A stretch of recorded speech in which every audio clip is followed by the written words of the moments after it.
happen and for our bodies functions to work well, and especially the immunity.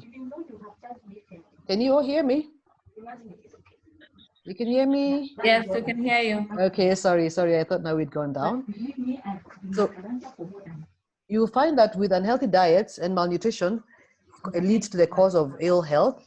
And in malnutrition, as we talk about malnutrition, normally you find that people think about malnutrition as the kwashiorkor, the marasmus, stunted growth. But you find now there's two kinds of malnutrition. There's overnutrition, which comes in the sense of obesity and overweight. And it comes up with non-communicable diseases like diabetes and heart diseases. Then we have undernutrition, which leads to the causes of kwashiorkor, marasmus, stunted growth, delayed wound healing, low immunity, low brain development, and a myriad of other negative outcomes. So you find nutrition can either go both ways, over or under nutrition. So now I'll just give a quick few tips on what to eat, and especially in this time of COVID, where we are all at home and we are baking and cooking and just eating and couching ourselves at watching movies and stuff like that, since it's not something that we're used to be doing. So now the tips on the types of food to eat is eat natural plant-based foods. I find out that I have my grandkids and kids with me. I'm actually introducing a lot of plant-based foods. We're doing a lot of beans, a lot of ngwashes, a lot of, I'm sorry to talk, not ngwashes, sweet potatoes, a lot of arrowroot, pumpkins. So plant-based foods right now is, and all the time, is something that needs to be emphasized on and put into the diet. Then you limit your red meats. Eat your white meats and chicken and fish once a week if possible. The beans and the lentils more than 3 times a week. And then limit fried foods to once a week or none.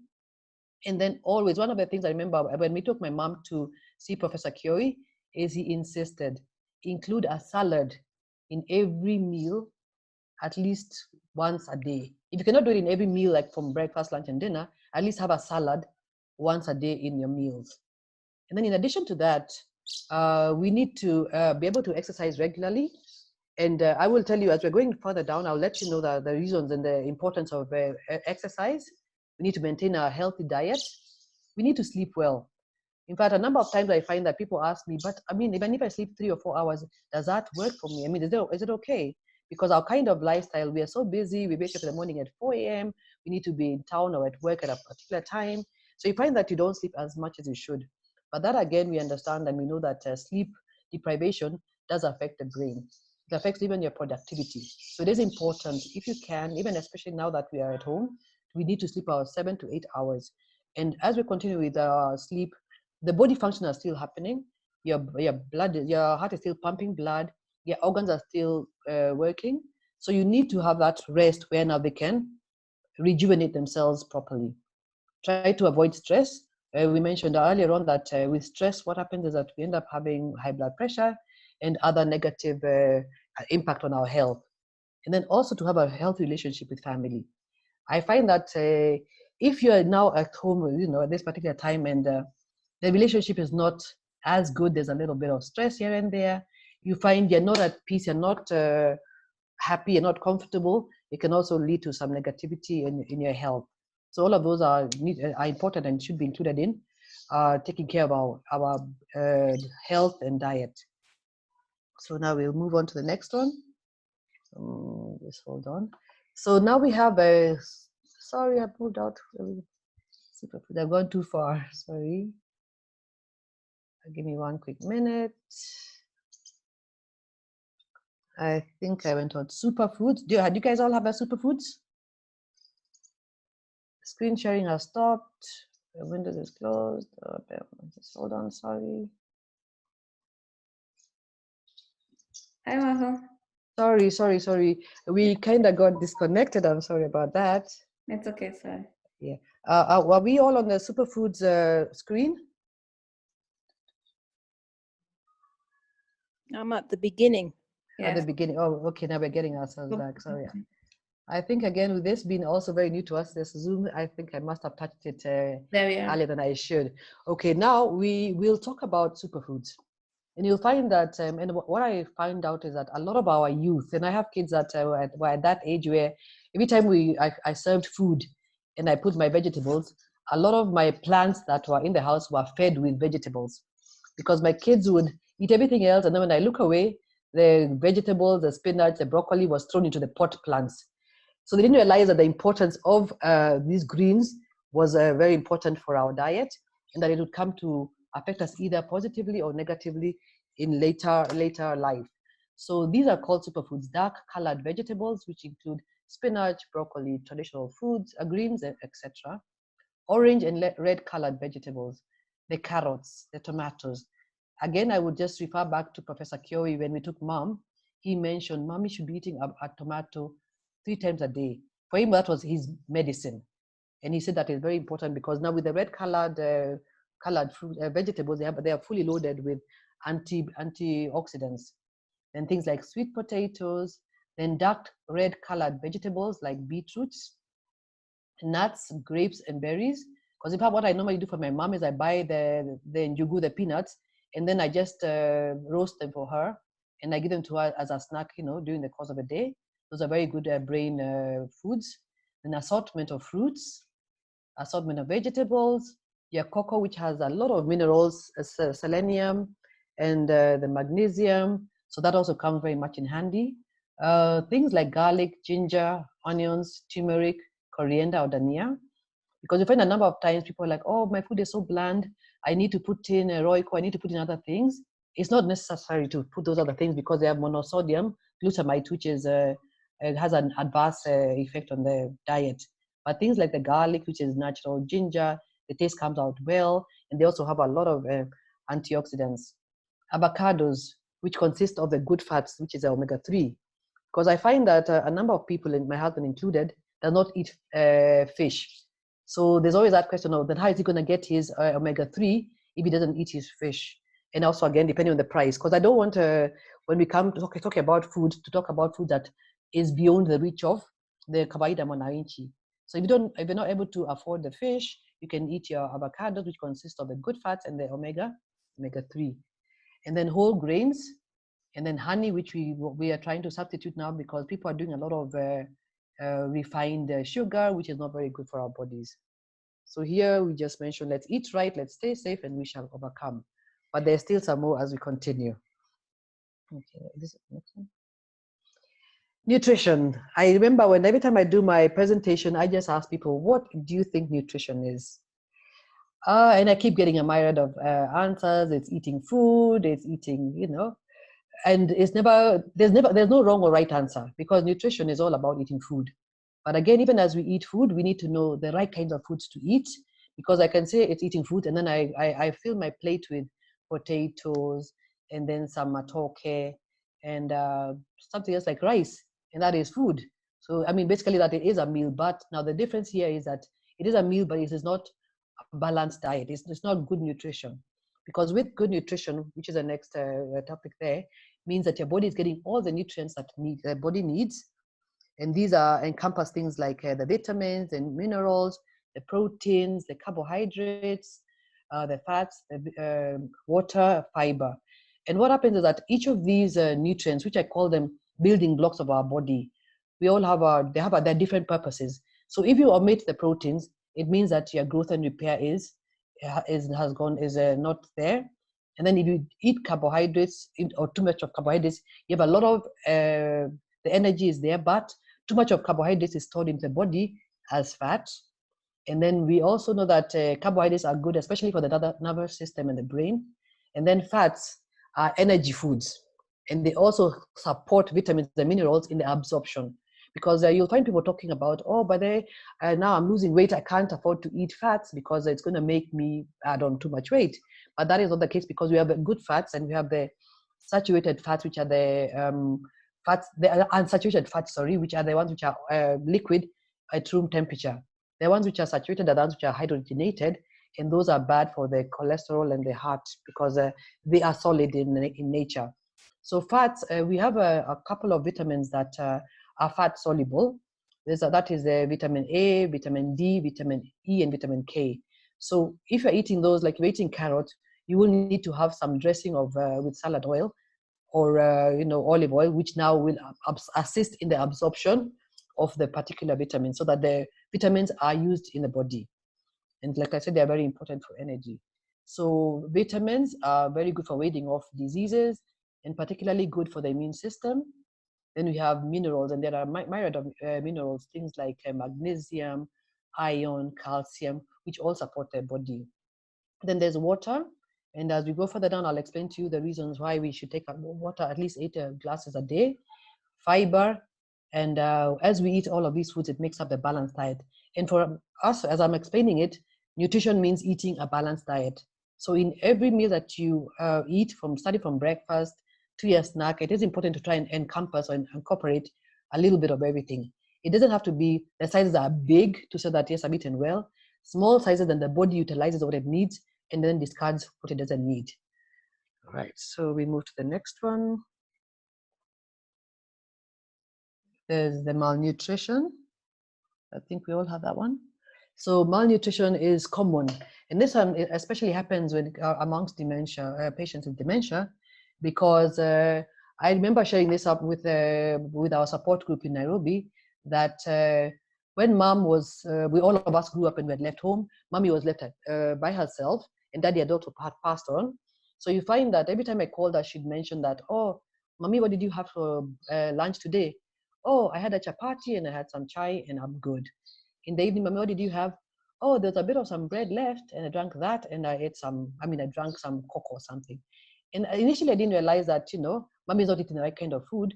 But as time went on, I realized, something, this is a malnutrition because she was no longer eating her vegetables because she's all alone. She felt she didn't have the time. And we all know that sometimes cooking for one person can be a little bit boring. But in lieu of that, now what happens is we find our elder people have malnutrition, and with malnutrition comes diseases where the body can no longer support any disease, like a cold goes out of hand, and any little things that just come and affects them negatively. So nutrition should be emphasized and should not be overlooked, because as the population ages, older adults, malnutrition is becoming quite rampant. So it's something that we need to do as their children. And if we cannot do it ourselves, just to get a caregiver that will work with them and that you make sure that they are giving them the right diet. So it's something that we need to educate them on. So nutritional emphasis, and this is, I keep calling this for dementia patients, which is something I had talked on the last conversation. But now it also does mean that even us with kawaida people who are not unwell or who don't have dementia, these are foods that we need to eat because we need to have our immune system up. We need to have ourselves a balanced diet. So even as we talk about this, we know we do not want to cook something extra, separate from the patient and then eat something separate. So it is important to eat together with our patients or with our parents or the person that has dementia. So these are things that will help both her or him and yourself. So vitamin C, which is also known as ascorbic acid, and that its functions include absorption of iron, formation of the immune system, thus resistance to infection. It assists in wound healing and growth and repair of all body tissues. The other thing I was talking about is with sleep. When your body is at rest, you find that with your vitamin C absorption, it starts now repairing the body tissues. Your body now repairs itself as you're asleep. So a few sources of that are things like fresh vegetables, the broccolis, the green peppers, the cauliflowers, cabbage, pineapples, citrus fruits, and a myriad of vegetables. So even your traditional foods, vegetables have they're fully loaded with vitamin C. Okay. Then there's vitamin E, which is fat soluble. Remember, I mentioned that we have some vitamins that are fat soluble that require fat for absorption. So vitamin E is one of them, and it will require fat for its absorption, and its use in the body is essentially for the immune system. It is a type of antioxidant. Now, a type of antioxidant is I can call it's a substance that comes into your body, which is in your body, that scavenges any negative infection that can come to your body that may attack your body. So the antioxidant scavenges and basically destroys that bacteria or that negative thing that is in the system. So vitamin E is one of a type of an antioxidant, and you can get the sources which are in nuts, seeds, some oils, avocado, spinach, beetroot leaves. Then we have vitamin B12, which is cobalamin. And this vitamin is very necessary for keeping nerves healthy, supporting the production of DNA and the red blood cells. So you can see a couple of the sources there are beef, liver, kidney, trout, which is a fish, and tuna, and milk and eggs. And you'll find a number of these things as we're talking about them in the sources. They're things that we can get. So we don't have to talk about it in the sense of that it's too expensive to have a healthy diet. It's too expensive to be able to handle something that we need to eat to keep our bodies healthy. Because another thing I keep telling my patients, because I even do talk to patients in hospital, when they say that they can't afford this. So I tell them, okay, you're in hospital. They say you can't afford to eat eggs once a week, but here you are in hospital. You're having to pay the bill. You're having to buy medicine. So just make it seem like food is medicine. I know that if I eat this and that and the other to make a balanced diet, I will not go to hospital to get treated. I wouldn't have to go through the medicine that even after the medicine, with the side effects you find, it can be a negative. It will get you better, but it also has side effects. So I always call food my medicine. And that's what I talk to when I'm talking to the patients and counseling them on the right kind of diets to eat. So now that is vitamin B12. Then we have vitamin B6, pyridoxine, which is necessary again for the creation of red blood cells and neurotransmitters. Neurotransmitters have to do with the brain. And you'll find that with the creation of red blood cells, you want us to always have a supply of red blood cells that are healthy. So with eating the right kind of food, the continuous creation of the red blood cells is now a healthy kind of blood cells that can now go around your body, giving out the oxygen that is needed, and just basically keeping your body and brain healthy. So the consumption of this vitamin may promote brain health and reduce dementia risk. And these sources are things like beans, fish, poultry, dark leafy vegetables, pawpaw, and oranges, amongst many. Then we have folate. I know a number of people when they hear me talk about folate, they ask me, but I thought that is for pregnant women. So I said, yes, it is for pregnant women, but again, it continues in life so that it can continue with the cognitive performance. So it's also called, it's a type of vitamin B. And you notice that we're talking a lot about vitamin Bs.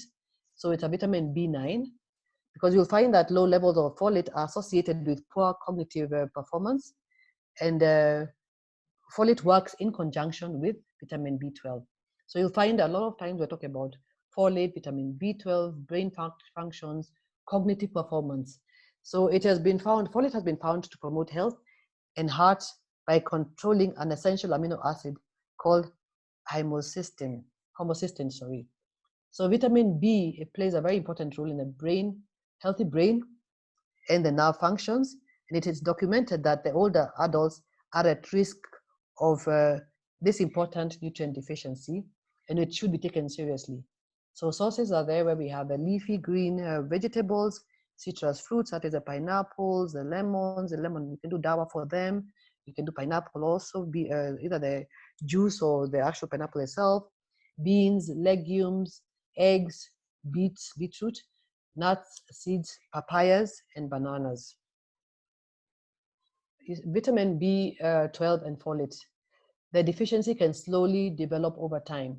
And that's what I'm saying. Now you find that our youth, and it's unfortunate how they believe that we are fine, we got this, we're eating well, we're eating our KFC or whatever from, out there because we're too busy.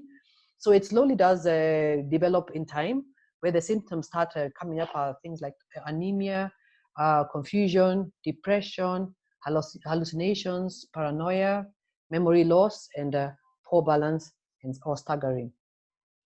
Now, I wanted to talk about antioxidants. I know I mentioned it earlier on, and just to really re-emphasize on it, antioxidants are important as they are free radical scavengers. I call them scavengers because they actually come and destroy the negative bacteria in your body. These are substances that prevent or slow damage to the cells, and they are plant-based foods. And that's why we keep talking about plant-based foods, because they are the plant-based foods are very rich in antioxidants. So types of antioxidants are in the following vitamins: vitamin A, vitamin C, vitamin E, beta-carotene, selenium, magnesium, So on a service of a plate, and I remember I also did food production as much as I did the nutrition, is that every time I served a meal, I believed in presentation. And for me, presentation meant that having a plate that is beautiful, that is colored, that has varying colors, because now we have the assortment of the greens, the reds, the oranges, so that when you're doing a service, it even basically catalyzes your digestive juices to receive the food ready. So when the digestive juices are ready to receive the food, it means that it actually works on the nutrients better, because it's something that it is ready for, to do that, for the digestion and absorption in the body and the metabolism. But if you give a bland kind of meal where you have your cabbage on one side, you have your ugali on the other side, and you have your egg, it is a balanced diet. So I'm not going to say it's not a balanced diet, but now again, you want to work on, as much as they're doing the balanced diet, also working on presentation, where even the person looking at it, especially like the kids, they're like, wow, it looks really nice, really colorful, and it's something that I'm sure I can enjoy eating. So on service of a meal, the plate should be rich in color. Now, this is something I wanted to mention, especially this particular period where even I myself, I'm actually a victim of this, and I'm not going to blame anybody. Foods to avoid is pastries and sweets. I love baking, I love cooking, I love being in the kitchen. So of late, I've been doing a lot of cake baking. And I know that I'm in a couple of groups that are doing a lot of baking. But you find that now what's happening is that we end up using a lot of sugar, a lot of trans fats, that is now the solid fats. We're using a lot of flour. And sometimes you find people can have a problem of gluten intolerance. So I'm not saying that pastries and sweets are bad, but what I'm just saying to say is that let's try to limit it. Because now, at the moment, we have all the time to experiment. The kids are at home and they're always hungry because they're running up and down. So it is good to have it, but try to avoid too much of it. So that in the process of even as much as you're going to eat your sweets and pastries, remember that we still have our balanced diet. We still have our plate with half of it is vegetables, and then a quarter of it is carbohydrates, if it's your rice or your matoke, and then the other half is your proteins. So let's try to keep to our healthy eating and eat a little of the pastry and sweets as much as possible. Fried food is something else that we try to discourage a lot, and the part of the fast, especially from fast foods. I know we do it sometimes at home, and we know that we are using the right fat and all. We're using liquid fat, because you find in fast foods, the number of times they normally end up using solid fat to make the fries. So that now, by the time the fries or whatever you're eating has gotten cold, it's now thickens, and that is actually bad for your health. It's bad for the cardiovascular, for your heart. So we're trying to avoid that as much as possible. Sodas, I wouldn't lie to you, I don't remember the last time I had a soda. For me, what I personally believe in, and I try to work with, and I try to encourage people, is to drink a lot of water. But again, if you feel that you want to do something more than water, you can also now blend your juices. As much as I believe also with blending juices, you need to still have your whole fruits, because you do not want to remove the fiber. So you can have your blended juices, you can have your whole fruits, just for variety and also to complement your meal. Then processed foods.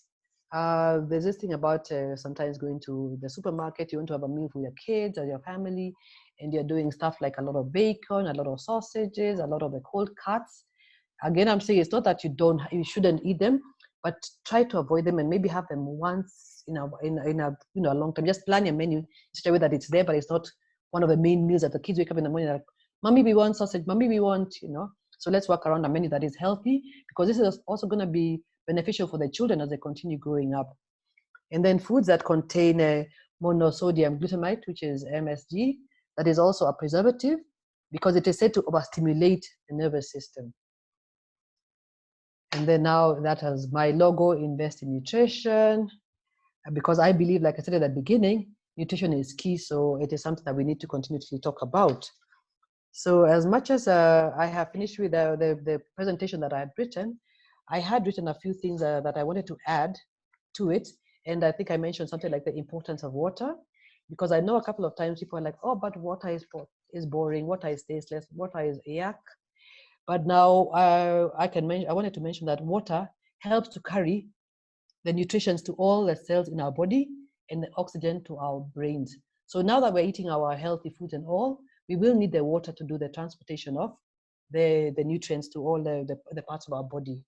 And then water also helps to flush out waste from your body, because you know that when it comes to things like constipation, we believe that the gut is our second brain. So if you have constipation, even your functioning is not the top, it's not 100%. You feel uncomfortable, you feel your production is not as good. So now by drinking water, you find that it flushes waste from your body. Water also regulates your body temperature. Water helps your brain function. It also protects your tissues, your spinal cord, and your joints. It helps with nutrient absorption, like I mentioned, and it improves the blood circulation in your body, and then it prevents overall dehydration. None of us like to be dehydrated. So that was it. And then there was another quick one that I wanted to also add to that, because even as we talk about water and eating healthy, we need to exercise, because you could find that we've done all of these things. We've eaten and we've drunk and we're happy and we're comfortable. We enjoyed our meal, but we do know that we need to have the importance of exercise. So exercise helps in the brain health and memory. It increases the heart rate, which promotes the flow of blood and oxygen to your brain. It stimulates the production of hormones that enhance new growth of our brain cells. It helps with relaxation and sleep quality. Remember, we talked about the sleep quality, where we need to sleep at least 8 hours a day, just for our body to repair itself. It combats health diseases and conditions, because I know a number of times when we go to see the doctor, one of the first things the doctor is asked is, do you exercise? If you find diabetes, the first thing I told, do you exercise? When you have overweight, when you have heart problems, we always ask about exercise. So you find that also it combats health conditions and diseases. And then also exercise boosts energy. So you find with exercise, especially if you're able to do like half an hour in the morning, depending on the time that you have, you're able to do a lot where you're energized, you want to just get up and conquer the world if possible. So that was one of the things I also wanted to add that I had not put in my presentation initially. And I think with that, I have talked about what I needed to talk about, unless there are questions that you want to ask. Yeah, cool. Thank you for that great presentation. I think it was really informative for everybody. Thank you. I'm having a smoothie. It's very sweet because I put both honey and a very ripe banana. Great. And your potassium is there. Right, and then the energy levels, it just brings it up. Thank you. Yes. So I'm gonna go to the chat option, and there's a comment from Philippa who mentioned something about eating with your eyes, and a lot of color helps, and also yes. And I think even with people with dementia, when something looks colorful and you invite them to it, it's easy for them to eat. There's also Ahu who is Dizamodin, who is asking, can you comment on the benefits or otherwise of Lucozade? Because in the last month of I think it's your mom, Amadine. Lucozade is the only thing that she could take. Okay, in her last month. Yeah. So Amadine, could I respond to that? Is it that it's all she could take, or is it all that the doctor recommended, or is it all that she wanted to take? And I can take it from there. That's the only thing she would take. She wouldn't, and a beetroot and avocado. You've broken up. Beetroot and avocado. Amadine, are you there? Okay, just cut her off. I think you can go on with about the benefits and. Okay. For me, one of the things I want to be really honest about, and I remember talking about this in another forum, because this came up, and then also something to do with supplements. Somebody asked me, there seems to be a big rise in supplements. And I said, okay, when it comes to something like iron, you can take your iron syrup, which are given by the doctor, but don't let it become the main thing for you to eat. The minute your levels of iron come up, leave that and continue now with your liver, with your beetroot, with your green colored foods. So that for me, I don't believe in supplements. Now for me, when I talk about, when I look at Lucozade, which is something I remember we used to take when we were much younger, it's an energy drink.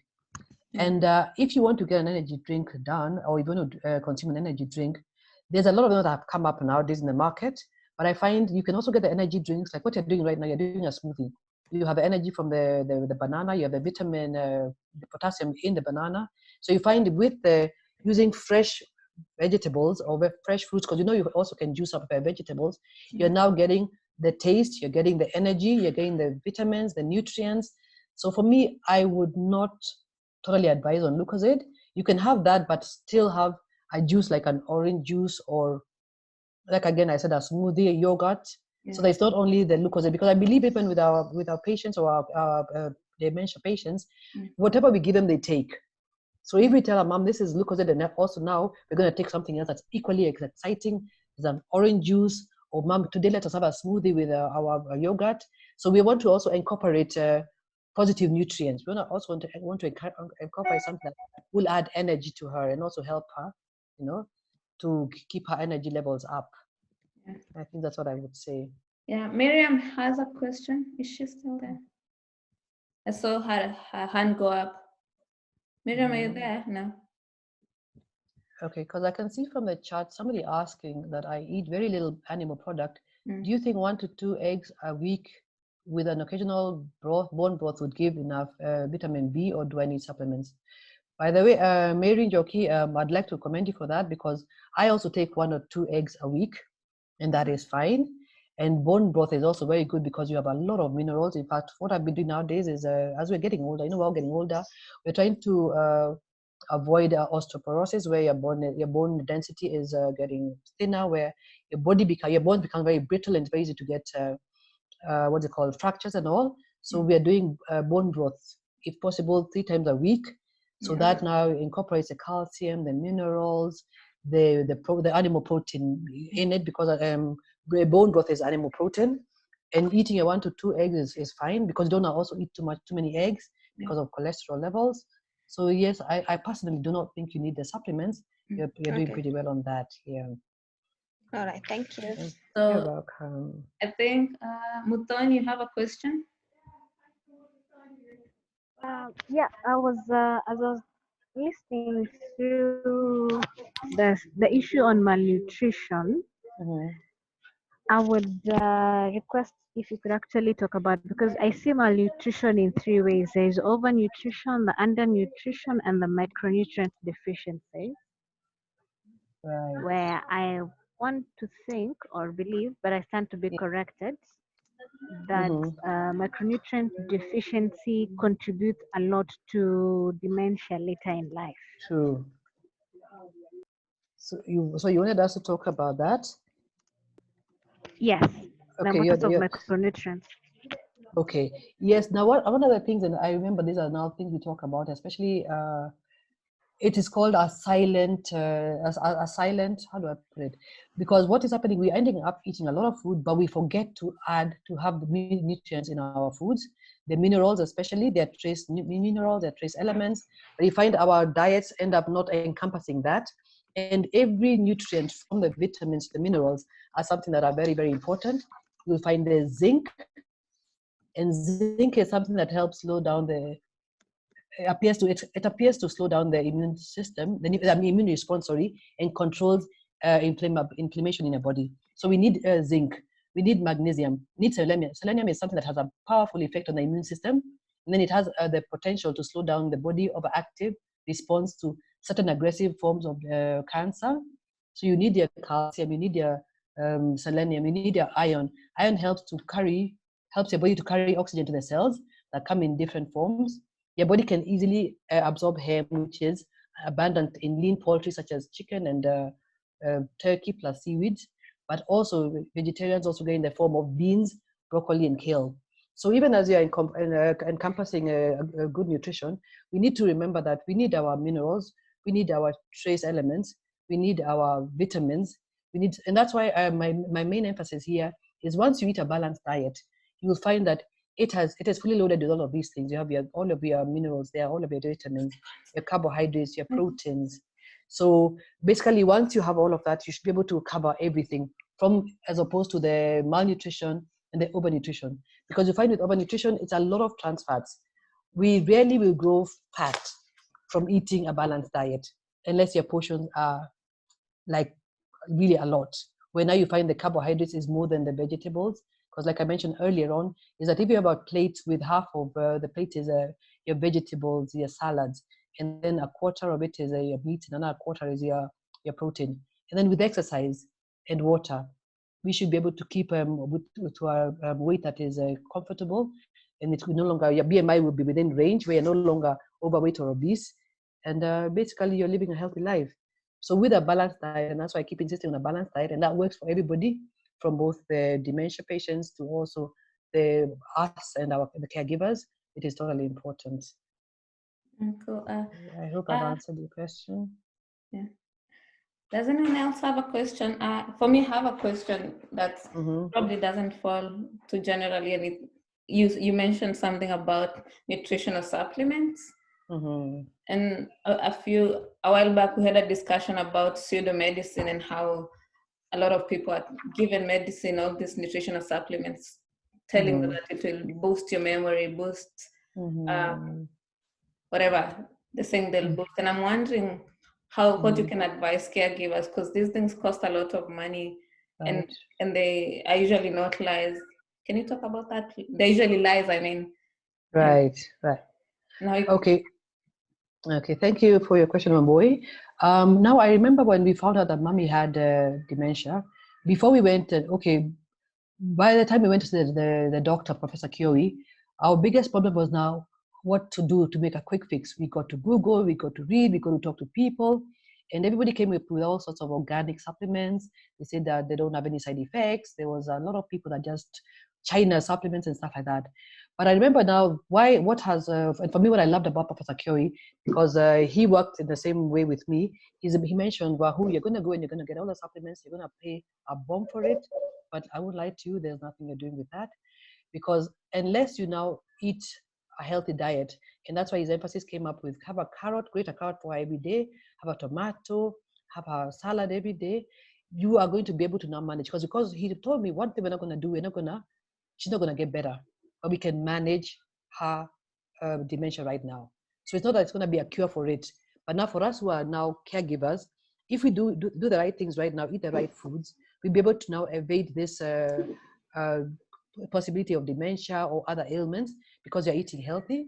So I personally do not believe in those supplements, because like you said, they actually they cost a lot of money, but the effects, and this is from a doctor, professor himself. And I remember even as I was now studying for my nutrition, I felt that I didn't see the reason why we should eat supplements and especially us in Africa who are very blessed with food, if we have the foods to give us all of those nutrients. So I personally will not talk about, will not recommend it personally. So Philippa has a question on the perspective of carers and how does one manage cravings and comfort eating? Philippa, thank you for your question. When you talk about craving, what kind of craving are we talking about? Because if you have a good craving, like eating salads, that's a good craving. We would encourage it. So when you talk about cravings, we just want to understand what kind of craving you're talking about, so that I can now possibly help you work around it.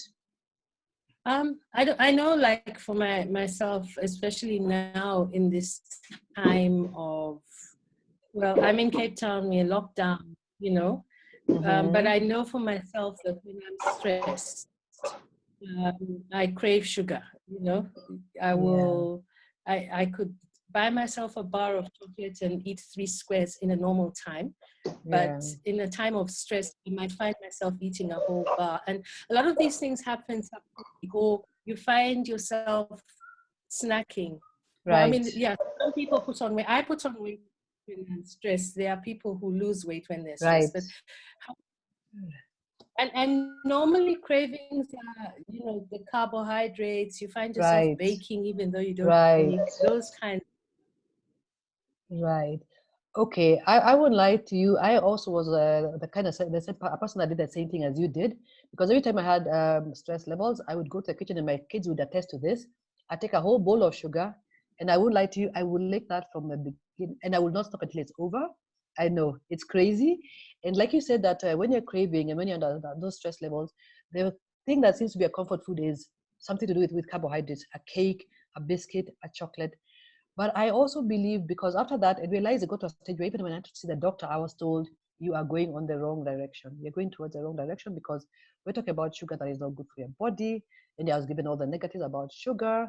And I was told, now you just need to will your mind. You need to tell your mind, know something, you have to change this. So now what I started doing gradually is, in fact, I used to have my tea with about 5 teaspoons of sugar. I started by reducing it to 2 teaspoons. And to date, I actually take my tea without sugar. So I know that the main thing and the first the development of knowing how to tackle something is that you know what your problem is. You know that, yes, this is what I do when I get stressed. So in those stress levels, you're able to make sure that all those things that you would crave for are not there. Drink a glass of water, take some juice, go and take an apple, and then eat something that's like a banana that has sugar. So if you're craving for sugar, you have a sugar in the banana. If you're craving for a cake, go for an assortment of fruits. So I now started training myself. And by the way, it's all about mind over body. I remember telling my kids all the time, it's mind over body. Your body should not control your mind. Your mind should tell your body, no, this is not right. It's not good for my health. And you just start with it gradually. I'm not trying to say it's going to be something that's going to happen overnight, but it's a gradual thing where you start slowly. And before you know it, you will conquer this and you'll find, I now take my 8 glasses of water. I eat all my vegetables. I mean, I eat everything that I never thought I would eat before, that I never used to eat before anyway. But now I'm eating everything that I need to eat because I know that it's good for my body. I know that it's good for my health. And as I go out there preaching to other people, I want them to also know what I went through, because yes, I did do the same thing that you did. And now I won't lie to you, the last time I had a cold was, I can't even remember. That's how far back it was. So healthy eating basically does work, and you can actually enjoy the healthy eating. And that's why I kept talking about assortment. Let's work with color. Let's work with different cooking styles. You can steam some food. You can bake some things. So just to give it variety, let us enjoy working with food, because we know that, yes, it is a medicine for our body. And like again, I said, we invest in nutrition. Yeah, we I have. hope I've answered you, Philippa. Yeah, there's 2 more questions. There's Joyce talking about nutrition supplements, and also there's a question on loss of appetite in persons with dementia and how you can manage that. Okay. So do you want to start? I think I talked about the supplements. What was Joyce's question? So how can one ensure, okay, I've seen it, sorry. How can one ensure that the vegetables and meat one takes have enough nutrients given the depletion of our soils? These are the reasons for using supplements. Also not knowing where they are sourced. Yes, Joyce, I understand where you're coming from, because yes, I know that what is happening nowadays is that we're getting fruits that are planted at places that we do not know. And that's why even as I talk to people, I try to talk about a kitchen garden, and I know they always tell me like, oh my goodness, but I live in an apartment. But I also say, why don't we also try growing our vegetables in a bucket, in a something that a container that is broken. So as much as I know it's easier said than done, I do believe that if we want to do something, and if we really, really do want to do it right, we will find a way to do it. So I believe that once you do it right, you get the right soil, you get the right pots and all, and you do it yourself, you'll be able to get those nutrients. But again, when it comes to the knowing about the amount of nutrients in the food, we also need to talk about how do you cook a food. Because you could have the right vegetables and the right meat and the right everything, but then the way you cook it, you find that you are overcooking it, where you in like proteins, you denature the proteins. And then when it comes to vegetables, you're overcooking your vegetables where they become bland and soggy and kill the nutrients. And then when you're doing a preparation of things like vegetables, you end up now first cutting the vegetables and then washing the vegetables. And since a lot of the vitamins that are in vegetables are water soluble, so once you cut your vegetables, then wash them, all the vitamins you have thrown them out in the water. So it also depends. And I think the initial presentation had a video on how to prepare your food and how to cook your foods. So I believe with a continuous emphasis of having vegetables, fruits, a balanced diet in your meals from morning to evening, you'll be able to attain enough nutrients, because your body will just take the nutrients that it needs and then flush out the rest. So if you're continuously doing it, every day for your 3, 4, 5 meals a day, you will honestly, I believe, attain enough nutrients for that. And that's why, personally for me, I do not work with supplements. And I think there was another question. We have another question. How do we manage loss of appetite in a dementia patient? Okay, go ahead. Okay, and I've seen your question, and I also had the same problem with mom. And what I find and what I found, and also what I find nowadays with the patients that I see in hospital, is that you give small, frequent meals, so that it's not always a big plate of food, and she's looking at it thinking, "Oh my goodness, I don't want." But if you give them a bit of some nuts, a bit of berries or grapes, a bit of uji, some yogurt with some strawberries or a banana, just give them small, frequent meals, and because they will forget that they ate earlier on, it will be like it's still a new thing. You brought something and it's new again. And again, remember, depending on the patient with dementia, some of them are very active and some of them are not active. So the fact that if they're not too active, even that little small bits of food in the course of a day will give in the nutrients that is needed by her body.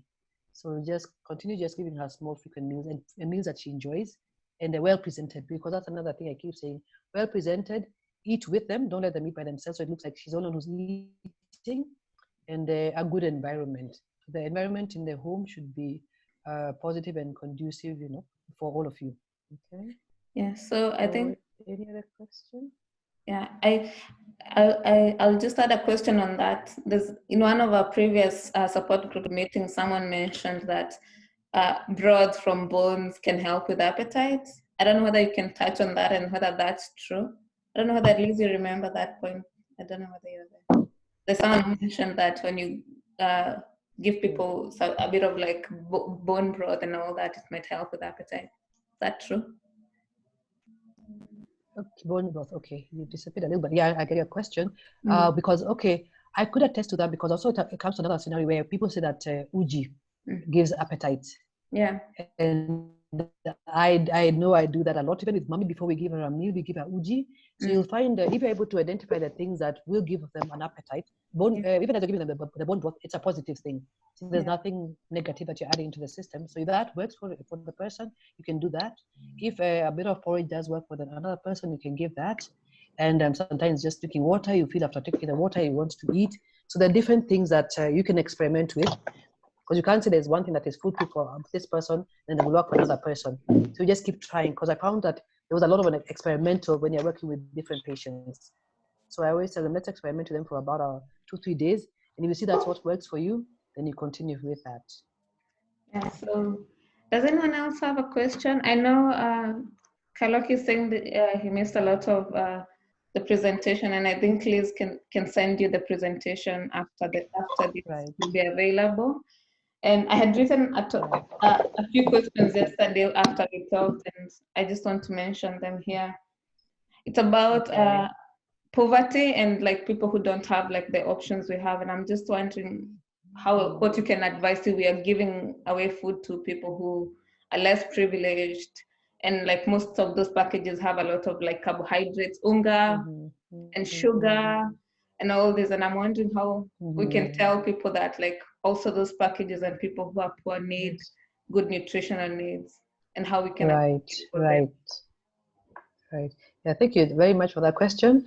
I remember that this came up in another forum that we had, where there was this, maybe the other time there was a bit of drought in the country, and you find that the government kept saying, oh, we are sending maize and beans. But you find out that with poverty and for people who have not eaten after a long time, we call it refeeding syndrome, where after your body has not eaten food for a long time, once you give them something that is as dense as maize and beans, now you're actually killing them, because it is too solid for the person. So what my advice would be is that if you're trying to give out these handouts to the people that are not able or do not have the means at the moment, it's important to give them things like what's called powdered milk. We were talking about dried vegetables. Unga for uji, not the white uji, the wimbi uji. We know it's fully loaded it's fully loaded basically. And beans are very good. We have green gram, which are the dengus. So we have a lot of lentils and pastas that are out there that we can give them, as opposed to just giving them flour, oil, sugar. In fact, I remember we were talking about the other day that things like sugar were not a part of our diet from our great-great-grandmother and fathers. So you find what with the food that you're eating, we have your uji. You can drink your uji without actually adding sugar and enjoy it, because it's an acquired taste. So we do not have to give them sugar, because I know for them, once they have the uji or they have the vegetable and all, they're already happy with that. We're giving them a positive diet and a good diet, as opposed to now the sugars where they have a sugar but they don't have the tea leaves, they don't have the milk. So we're giving them black tea. So I think things like powdered milk, dried foods, unga for wimbi, lentils like the dengus, the kundes, the a lot of the beans and all. We should be able to now give them a healthy and wholesome meal. Because remember, again, I said at the beginning, superfoods are plant-based foods. So that is something that they can work with and to be positive for them. And eventually, I believe we will be able to overcome this, and the country will be healthy. Yeah, totally. Okay. And does anyone else have a question before I ask my very last question? Anyone else with a question? Alan? I had a comment I wanted to make to share. I saw some of the questions relate to access to nutrition or access to foods. There was a comment about from Joyce regarding nutrition when the soils are depleted. One thing I wanted to recommend quickly is that for those living in Kenya, in Nairobi, the Nation newspaper, Seeds of Gold, it's published on Saturdays. Seeds of Gold is a really good resource to go to find out to find where you can get really good food, whether you want to be a farmer or just a consumer or whatever role you want to play with nutrition. It's a really good place to connect with people in a really practical way to have access to affordable food that is also very nutritious. So it's a good resource to use. Every Saturday, Seeds of Gold. I used it a lot. It's something that I think it was the best thing that Nation newspapers published. So if there are a lot of questions, where can I get access to this kind of food or that kind of food, or the quality of this food or that food, that's a good place to go to and use Seeds of Gold Saturdays. Thank you. Thank you very much, Albert. Yeah, thank you. Okay. Any other question? I think Wahu, I know Kaloki asked about he missed a lot, but I think one of the things he's really asking is about loss of appetite. So what can you do when somebody, I think that's sending the recording, I think that was his major issue. Okay. Kaloki, so what I had mentioned earlier on, and you possibly missed out on that, is that if your patient has a loss of appetite, is to give them small, frequent meals. Because what I also found out with my mom is that if you fully filled up her plate, she actually would not eat it because I just look too much. It just looks so much. So if you're able to give her after him or her after every hour or so something small to eat, you can give them some porridge, you can give them some fruits, you can give them some lunch, but in a smaller plate. And also, as you're doing that, making sure that you sit and eat with them, so that it doesn't look like you've given them a plate of whatever, and then you walk away to do something else.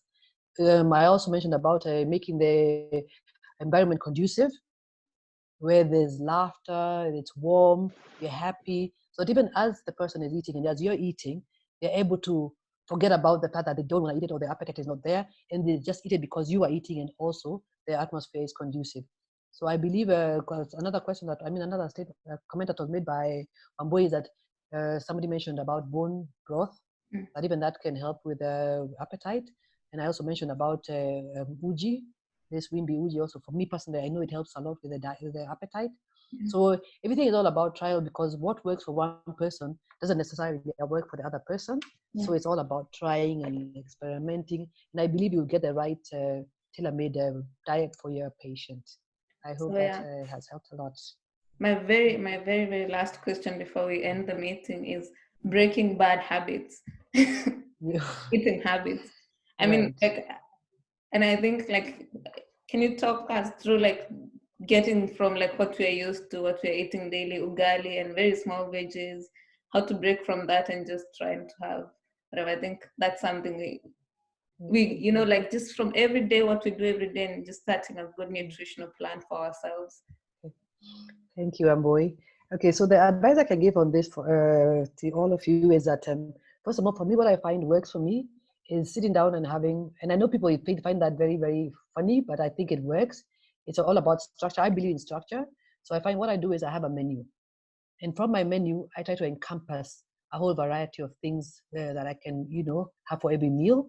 So once you know about that, or you have now you've done your shopping, you have your menu, you've got all of that with you in your home, you find that if there's the binging or the feeling of, oh, I need to eat something here and there, you have a fruit. And that's why I always make sure I have fruits in the house. And they don't have to be expensive fruits. Have a banana, which is about 10 bob, have a watermelon. And from that, even if it's an orange, which you can cut into 4 pieces, you can have an orange in the morning and have an orange later on in the evening. So for me, personally, I believe it's all about planning a meal, because when you plan a meal, it means you don't have to sit down and think, oh my goodness, I don't even know what to cook today. Oh my goodness, oh, I have leftover this, I don't know what to do with it. So I believe in planning your menu so that you have a meal ready, that even if it's not you, if you have a house help, they know what to cook and when to cook it. And for you, you're able to now work around a menu. The shopping, so that it's always available. So there's a lot of varieties. Personally, for me, I would like to. I worked in a school in Nakuru Greensteads International, and I used to give them a menu of a month, so no repetition for a month. And I'm not bragging the fact that I know how to cook or I know what to cook. It's just that there's a lot of things you can do with different things and work around it. So let's make eating fun. Let's make cooking and eating, knowing that we're doing something positive for ourselves and for our bodies, let's make it fun. Let's not look at it as something that is a drag, like, oh my goodness, my husband is not into this, so I don't have to cook. Yay! So you end up there eating your chapati and chai. Enjoy cooking, enjoy eating, enjoy knowing that I'm doing something positive for myself. Let it be something our brain tells our body, we need to do this, we got to do this, it's the right thing to do. Again, I said, invest in nutrition. Okay? Cool. I think. Can I add something, please? Yes. Because in terms of just, so I'm not like Martha. I can't do a menu. It would kill me. It's too structured. It's just too much. But my husband, he was changing his diet because of high blood pressure, and in my house people didn't eat vegetables. And later on, the last year and a half, I've changed my diet because of diabetes, and I've lost about 10 kilos over a year. But the thing was this, I had a general sense of these are the things that we need to eat. And so the one thing was to make it for the whole family, because sometimes you cook for this person this, and you cook that for that person, and making the change for the whole family takes the stress out of whatever. Now my family eats vegetables. We all eat vegetables. It was also it wasn't a diet, and it wasn't, I've got to reach this goal by this time. That didn't work for me. But if it was, I'm changing my lifestyle and it helps me and it works for me. So I'll start with breakfast, and even if we repeat, so I will eat oats for breakfast every day, for example, just doing something like that. And when I slip up, I don't punish myself. I don't say, oh man, I ate a bar of chocolate today. I'm like, okay, fine. It was that kind of day. It was a chocolate day today. Tomorrow I go back. And that way, it's easy, and you can say, okay, fine. Something triggered it. How do we change it? And for me, that's what helped, to just ease into it. And after a year, after a while you begin, it's normal. It becomes the normal, and it's not painful. I'm not there. Yeah. Anyway. Good. Thank you, Philip. Thank you for that. Because actually what I wanted to mention is that don't let a diet look like... Oh, sorry. Okay, yeah, no problem. Maybe? Oh, no, finish talking and I'll ask you. It's just a quick question. Okay, yeah, because what I wanted to mention is that do not let it, the changing of a diet and eating of vegetables become like it's torturous. Let it be something that you will gradually enjoy. Let it be something that even if you do slip up today, don't bash yourself about it. Tomorrow is another day. So, and then, again, I know it's something that is gradual. It's not something that you do cold turkey. It's a gradual thing. So slowly you begin enjoying it. Slowly it becomes part of you.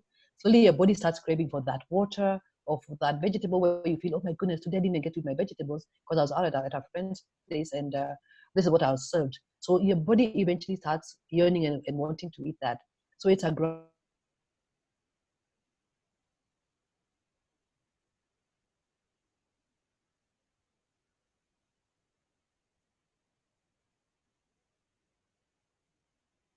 and positively.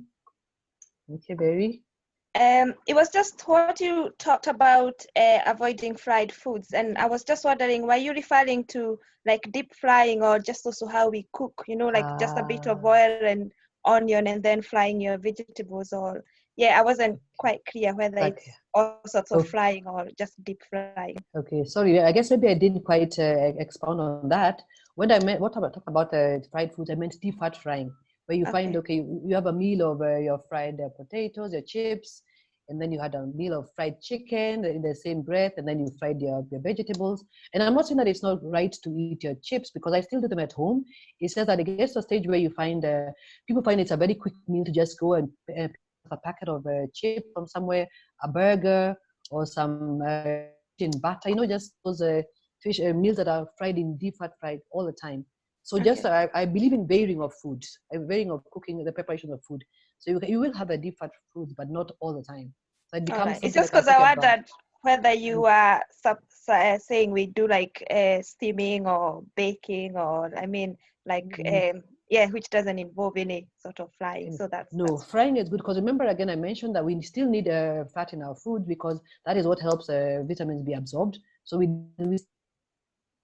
foods that are fried, but not the deep fat frying all the time. So just vary your cooking. You can do your steaming, you can do your baking, you can do your boiling, your roasting. So just a variety, because again, like I said, when it comes to the menu, you're working on different types of food preparations. But definitely fat is important, because it is needed for the absorption of some of the fat soluble vitamins. So I'll actually talk about the deep fat frying. Thanks for that. Okay, thank you. Thank you. Okay. You're welcome. So I just want to thank everyone for joining us today, and I hope that this meeting was useful. If you have any additional questions, I think everyone is in contact with Liz, and you can talk to Liz. There's just one more. There's just one more question. Wahu, there's a question. What are dolichos? Oh, yeah. In fact, I'm just looking at that, and I am quickly Googling it, because I wouldn't lie to you, I do not know. But I can get back to you on that. Amodin, where did you get that from? Maybe he can help us there, so I can quickly look through it. I thought I saw something in your presentation at the beginning, one of the food groups, and I think there was something, I might have misspelt it, but that's what I'm trying to recall from memory. So there was something in your presentation. So I just wanted to know what kind of, whether it's a bean or what kind of food it is. Okay, I guess it could be a misspelling, because I can't recall having that in my presentation. Just give me 1 minute. According to Google. Sorry, there are types of beans. Sorry. Yeah. Okay. Sorry. All right, that's fine. Yes. Sorry. Yeah. Wow. No, it just looked very, very different, and I guess when I was doing the presentation, because I was doing some of it, I was actually like copying it out. So I think that's where I missed out on that. But it is a type of beans. Because I believe the fact that we have a variety of beans is experimented all of them. I love butter beans. I love my kunde beans, cowpeas. So there's a variety. So we can work with such a myriad of different types of beans and lentils. And that's what I'm talking about, the menu where you can have a variety. It doesn't have to be the same all the time, where even the kids are like, oh my goodness, mommy, this again. So let's make it exciting. Let's make it fun. And again, since we are investing in our health, let's make it something that works both holistically when you're coming to eat it and also for your body. Thank you very much, Amadin. Right. Yeah, I hope the session was very useful for everybody. And I was saying, if you have any questions, and you can talk to Liz, who can connect you to Martha. Yeah, and we can share the presentation afterwards. Thank you everyone for coming for the meeting today. Thank you, all of you. It was really a pleasure. Yes. And I honestly hope I did give a good presentation where you got to learn a lot from it. Yeah. And again, if there are more questions, I am ready and able and available to do it. Yeah. I really appreciate Wambui and Elizabeth. Yes. Yeah, thank you, Martha, for a great preparation for the presentation. And it was very informative, and thank you for your work. And thank you. All right.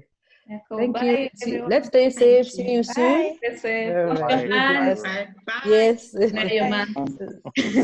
safe. Thank you. Thank you, everyone. Bye. Bye. Bye. Hi, Liz. Has Liz left? Hi. No, I'm here. Yeah, cool. I'm going to send you the recording afterwards. Good, thank you. D'accord. All right, thank you so much. Bye. Bye, everyone.